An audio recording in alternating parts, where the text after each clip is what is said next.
যদি তুমি এনিমিকে কোনো ড্যামেজ না দিয়েও হুদাই ফায়ার দিতে গিয়ে নক হয়ে যাও আর তোমার টিমমেটকে বলতে থাকো মামা ফুল ড্যামেজ দিছি, দ্রুত এসে একটা গুলি কর নক হয়ে যাবে, তাহলে ভাই তুমি নাম্বার 1 এর বট।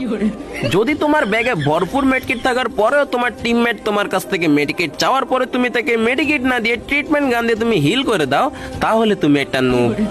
যদি এনিমি তোমার বরাবর থাকে কিন্তু তুমি তোমার টিমমেটকে বলো এনিমি অন্যদিকে আছে আর নিজে কিল করতে গিয়ে নক হয়ে যাও, তোমার টিমমেটকে বকা দিতে থাকো, তাহলে তুমি ধরে নাও তুমি 2000% শিওর তুমি একটা নুব।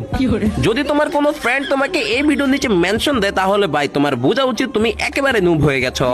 আর যদি তোমার কোনো বন্ধু তোমার কাছে এই ভিডিওটা শেয়ার করে দেয়, তাহলে ভাই তুমি ধরে নাও তুমি পাক্কা একেবারে 100% ধরে নাও তুমি বট নাম্বার 1। আর যদি তুমি এই ভিডিও দেখেও ফলো না দিয়ে চলে যাও, তাহলে তুমি 10,000% শিওর একটা বট।